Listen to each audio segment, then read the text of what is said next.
Assalamualaikum warahmatullahi wabarakatuh. Izin memperkenalkan diri, nama saya Mutiara Dina Tiwi dengan NIM 212100043. Di sini saya akan mempresentasikan mengenai sifat bahasa produktif yang menyimpang kaidah kebahasaan dan anomali berbahasa.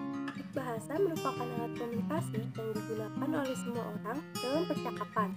Bahasa memiliki 3 sifat, di antaranya dinamis atau strukturnya tidak selalu sama, produktif atau menghasilkan sesuatu, dan konvensional yang berarti penggunaan lambang bunyi untuk suatu konsep tertentu berdasarkan kesepakatan antara masyarakat pemakai bahasa. Bahasa dapat diutarakan melalui lisan dan tulisan. Pada artikel ini, saya menggunakan metode kualitatif untuk mengumpulkan data dan informasi mengenai anomali berbahasa dalam sifat bahasa produktif. Terdapat 2 kata lisan dan 2 kata tulisan yang menghasilkan sifat bahasa produktif. Sifat bahasa produktif atau kata gaul ternyata menyimpang dari kaidah kebahasaan. Penyimpangan kaidah kebahasaan ini merupakan anomali kebahasaan.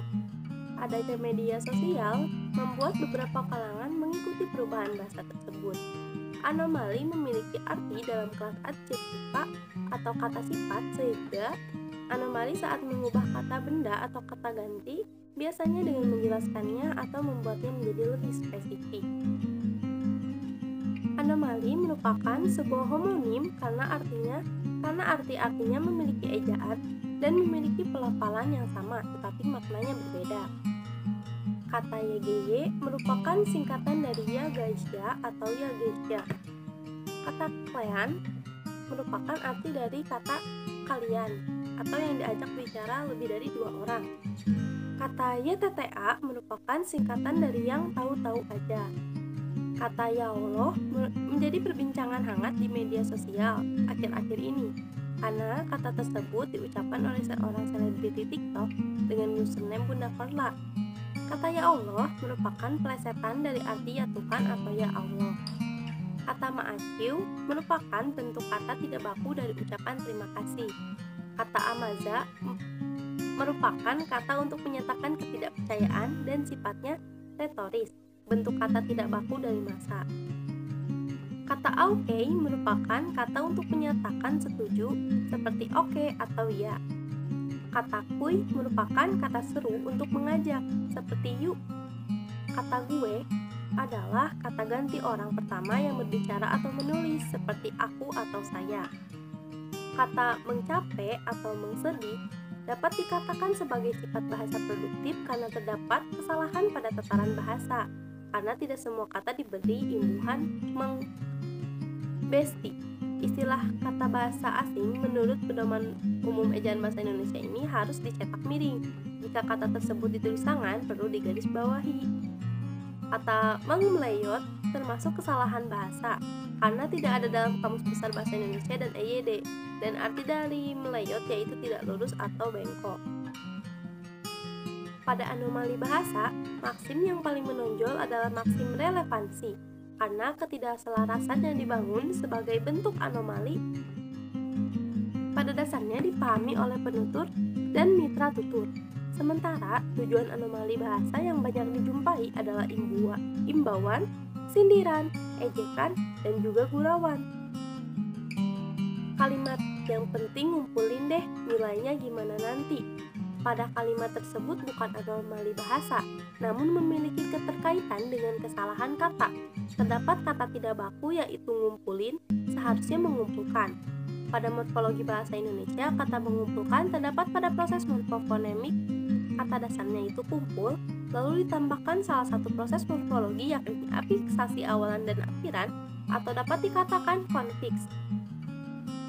Strip ditambah kumpul ditambah stripkan sama dengan mengumpulkan.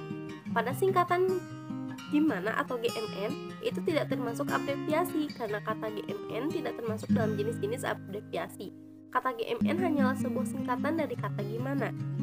Namun pada kata dalam kalimat pertama dapat dikatakan anomali bahasa yang berkaitan dengan sifat bahasa produktif, yaitu kata deh, seperti mengungkapkan kepasahan. Kalimat tersebut menjelaskan mengenai seorang manusia yang pesimis terhadap kemampuannya. Kalimat istri kok satu, gak apa-apa satu aja, koma. Kalau dua yang satunya bahagia. Secara normal, apabila diamati pada kalimat tersebut menyatakan bahwa ini termasuk anomali, karena selaras. Ia mengatakan bahwa tidak ada yang salah jika mempunyai satu istri, karena jika memiliki dua istri hanya akan meninggalkan luka dan bahagia dari salah satunya. Tetapi kata kok perlu diperbaiki menjadi kok, sehingga mempunyai makna sebagai kata yang menyatakan penekanan untuk menguatkan maksud atau tujuan tertentu. Kalimat di saat itu balonku ada 5, sekarang jadi 4, gak tahu deh siapa yang ngambil. Kalimat ini adalah anomali karena bertujuan menyindir seseorang yang mengambil barang miliknya. Dan terdapat kata yang menyatakan heran, kaget, dan sebagainya. Dan juga kata D yang digunakan untuk mengukuhkan kata-kata atau maksud lawan bicara. Kalimat Spanyol terkenal Kalimat Spanyol terkenal sama banteng, di sini juga sama. Kalimat ini adalah anomali karena bertujuan menyindir atau mengejek suatu komunitas yang ada di lingkungannya. Kata dapat diartikan sebagai kata yang menyatakan heran, kaget, dan sebagainya. Kalimat Pak RT jajan seblak. Kata seblaknya nggak dijual. Kalimat ini adalah anomali karena kosakatanya sangat rancu atau ambigu. Dengan kata lain, seblak bukan sebuah makanan, melainkan bisa menjadi nama seseorang. Kata dapat disebut sebagai kata yang menyatakan keraguan atau heran dan kaget. Kalimat giliran malam disuruh pagi, udah pagi disuruh malam. Kalimat ini adalah anomali berbahasa karena terdapat arti rancu atau ambigu. Bisa dikatakan malam adalah aktivitas untuk beristirahat dan pagi adalah aktivitas untuk mengerjakan sesuatu. Dan kata giliran ialah kesempatan untuk mengerjakan atau menjalankan atau menerima sesuatu. Pada kalimat drama 365 hari hampir selesai. Kalimat ini termasuk anomali karena memiliki kata ambigu, karena tidak ada penampilan drama selama 365 hari. Jika ada pun, itu drama dalam hidup. Kata drama adalah cerita atau kisah yang melibatkan konflik atau emosi dan menggambarkan kehidupan dan watak melalui tingkah laku atau peran dan dialog yang dipentaskan. 365 dapat dikatakan sebagai hari, dapat pula disebut sebagai bilangan atau angka. Kalimat Tuhan memberikan kecukupan bagi mereka yang tidak diperbudak gaya hidup dan keinginan. Kalimat tersebut termasuk anomali karena memiliki makna selaras. Kalimat ini menyatakan bahwa kita harus bersyukur dengan apa yang kita punya dan tidak diperbudak oleh gaya hidup yang semakin canggih dan modern. Kalimat Atma kita memang semakin menjauh, namun asmara loka yang kubenam di dalam bentala memang selalu menjadi enigma bagimu, agar kau dapat mengetahui sebanyak apa cerita yang kubenamkan di sana saat pertama kali kulihat dirimu yang sangat dahayu. Pada kalimat ini termasuk anomali karena rancu atau ambigu dan terlalu banyak diksi atau gaya bahasa. Hal ini dapat dikatakan bahasa Sanskerta. Arti kalimat ini adalah jiwa kita memang semakin menjauh, namun dunia cinta kasih yang kubenam di dalam bumi memang selalu menjadi tidak jelas bagimu, agar kau dapat mengetahui sebanyak apa cerita yang kubenamkan di sana saat pertama kali kulihat dirimu yang sangat cantik. Kalimat ini menyatakan perasaan seorang penulis untuk wanita pujaan hatinya. Kalimat info loker ngap. Kalimat ini adalah anomali karena terdapat ketidakselarasan dengan kata aslinya. Kata info plesetan dari kata info yang berarti menginformasikan.